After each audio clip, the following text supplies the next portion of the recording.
Baik, sudah hampir 190,799 orang daripada golongan miskin mendapat kehidupan yang lebih selesa dengan adanya pelaksanaan program akhiri zaman kemiskinan atau Satu Azam yang memberi fokus serta penekanan kepada pembangunan keupayaan diri dan kemahiran kewangan. Dalam pembentangan program laporan tahunan Transformasi Negara 2016 oleh Perdana Menteri Datuk Seri Najib Tun Razak baru ini memperlihatkan pencapaian Satu Azam. Untuk mengetahui dengan lebih lanjut peranan Satu Azam dalam GTP, kita bersama dengan Encik Muhammad Faizal Abdul Rahim, Ketua Unit Delivery Management Office atau DMO, Kementerian Pembangunan Wanita, Keluarga dan Masyarakat, dan saya yakin sekarang berada di talian bersama dengan kita. Halo, Assalamualaikum.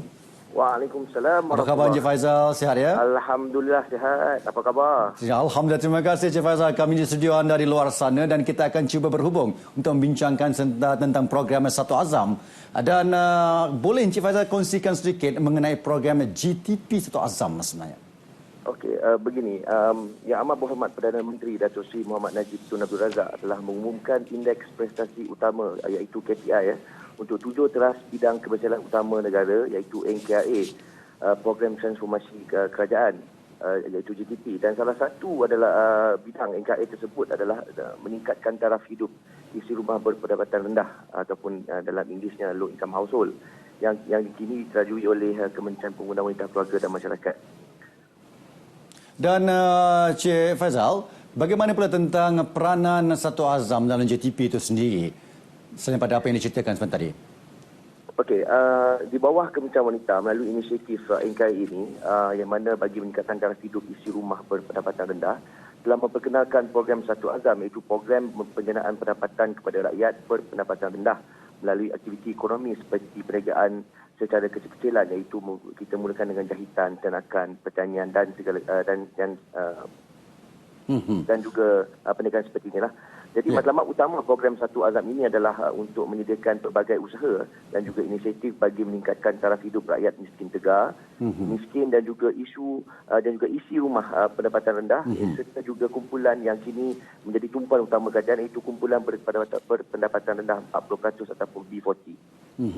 Jadi untuk makluman semua, pemilihan peserta yang ingin menyertai program Satu Azam ini adalah merujuk kepada peserta yang telah disahkan berdaftar dengan sistem e-Kasih. Secara lazimnya kalau kita lihat agensi pelaksana akan menawarkan program Satu Azam kepada ketua isi rumah atau KIR, dan jika KIR tidak mampu untuk menerima tawaran tersebut, kita akan tawarkan kepada ahli isi rumah untuk meneruskan ataupun menyertai program tersebut. Dan Encik Faizal, bagi mungkin ada penonton di luar sana yang baru mendengar tentang program Satu Azam itu sendiri dan belum mendaftar dalam program itu, bagaimana agaknya kriteria yang sesuai untuk mereka mendaftar bagi menyertai program ini? Okey, bagi menyertai program Satu Azam ini, apa yang penting adalah untuk memastikan peserta-peserta tersebut berdaftar dengan pejabat-pejabat daerah yang berdekatan untuk memastikan mereka dibanci terlebih dulu untuk melihat dari segi pendapatan, sama ada mereka ini pendapatan golongan rendah, dan juga untuk memastikan mereka ini layak menerima bantuan daripada pihak kerajaan. Jadi itu adalah salah satu step ataupun satu kaedah yang sangat kritikal bagi memastikan bantuan kerajaan sampai kepada golongan sasar yang memerlukan. Dan kita faham program ini cuba untuk mengakhiri zaman ataupun kemiskinan dalam kalangan penduduk khususnya. Dan ini merupakan satu inisiatif yang diambil oleh Kementerian Pembangunan Wanita, Keluarga dan Masyarakat. Dan kita lihat kesannya cukup positif. Ada mendapat sambutan saya yakin agak menggalakkan daripada rakyat khususnya. Jadi mungkin kita boleh berkongsi di sini bagaimana agaknya bentuk program yang bakal dilaksanakan di bawah program Satu Azam itu sendiri agaknya. Okey, alhamdulillah setakat ini kita telah memperkenalkan beberapa jenis azam di bawah program Satu Azam ini, iaitu merupakan satu program yang one off di mana penjanaan pendapatan melalui kepada jenis-jenis pekerjaan dalam bidang kerja, khidmat tani, perniagaan dan juga mana-mana bidang tugas yang bersesuaian yang boleh dilaksanakan oleh golongan ataupun target group kita di negara ini. Jadi di sini kita offer 5 jenis azam yang ada di bawah program kita ini. Itu yang pertama sekali adalah azam niaga yang mana menyediakan peluang menjana pendapatan melalui perniagaan secara kecil-kecilan dengan menyediakan kemudahan latihan dan juga skim kredit mikro. Antara jenis perniagaan yang boleh diusahakan adalah produk makanan dan minuman, barangan kraftangan dan juga perniagaan runcit. Selain daripada itu, kita ada satu lagi jenis azam, iaitu azam khidmat yang menawarkan peluang menjana pendapatan melalui bidang perkhidmatan dengan memberi latihan kepada peserta bagi membolehkan mereka mempunyai kemahiran tertentu seperti rawatan penjagaan diri, refleksologi, urutan dan andaman pengantin. Selain daripada itu, kita ada satu lagi azam dipanggil azam tani yang mana memberi peluang menjana pendapatan melalui kegiatan berasaskan pertanian yang memberikan hasil pulangan jangka pendek seperti tanaman sayuran dan buah-buahan. Kita bagi contoh kat sini macam cili petigasi, sawi, nenas, jagung, malah dalam ternakan seperti ikan air tawar, ayam, itik. Dan projek ini juga kita boleh jalankan secara berkelompok maupun individu. Selain daripada azam tani, azam khidmat, azam niaga tadi, kita ada satu lagi azam dipanggil azam kerja yang mana menawarkan peluang menjana pendapatan melalui penempatan kerja. Projek ini memberi fokus kepada pelbagai bidang pekerjaan bagi mereka yang produktif, mempunyai kelayakan minimum atau tanpa kemahiran.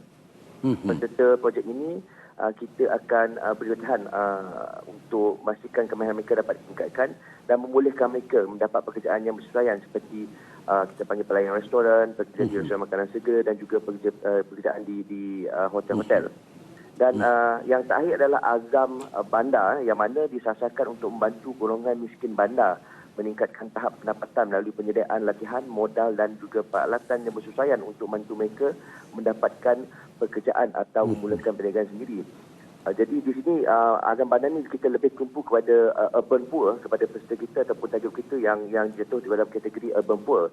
Jadi azam bandar ini membantu peserta mengenal pasti cara yang membolehkan mereka mengembangkan perniagaan dan juga meningkatkan pendapatan dan mempelbagaikan aliran pendapatan di bandar.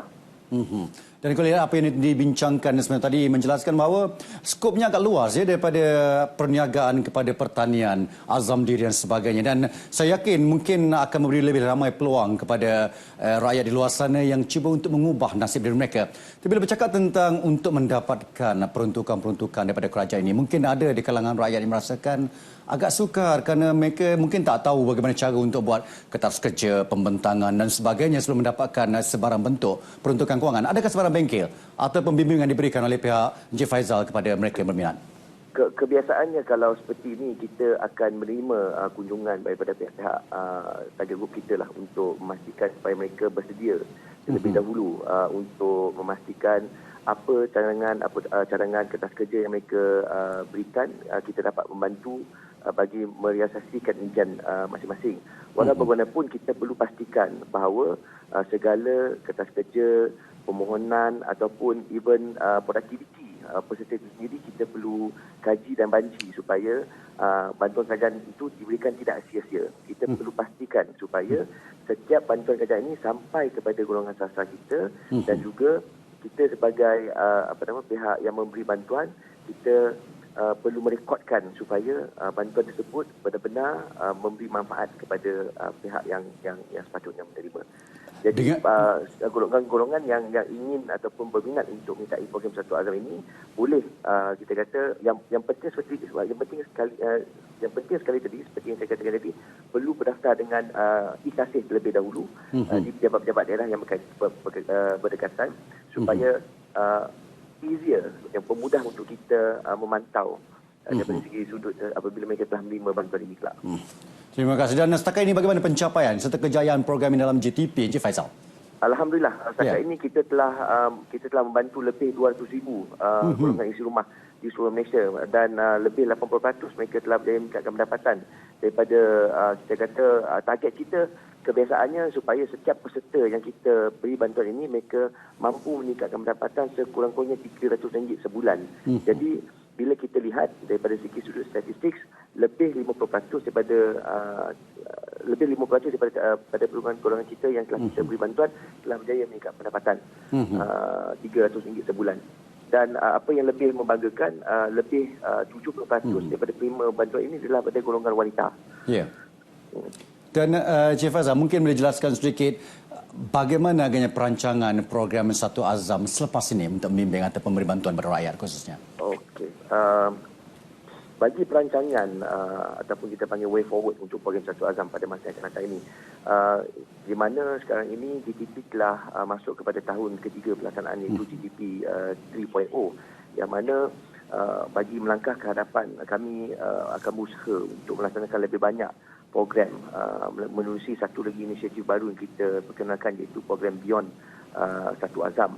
Jadi matlamat program Beyond Satu Azam ini adalah untuk memperkasakan peserta kami yang sedia ada, yang telah berjaya meningkat pendapatan ini dengan kemahiran keusahawanan dan pembangunan perniagaan termasuk pemasaran, promosi dan pengagihan untuk membantu mereka meningkatkan potensi pendapatan masing-masing. Maksudnya di sini, mereka yang telah graduated daripada perniagaan secara kecil-kecilan tadi, secara mikro tadi, apabila mereka berjaya meningkat pendapatan, kita akan bantu mereka sustainability of the participant, kita perlu teruskan supaya mereka boleh melangkah lebih jauh. Jadi di dalam inisiatif Beyond Satu Azam ini, kementerian akan menjadi pemudah cara bagi mengendalikan peserta yang kita berjaya ke satu peringkat lebih tinggi. Jadi harapan kami adalah program Beyond Satu Azam ini akan mencipta satu generasi usahawan dan penyedia perkhidmatan yang berjaya, terdiri daripada peserta-peserta dahulu yang dianggap sebagai pendapatan rendah.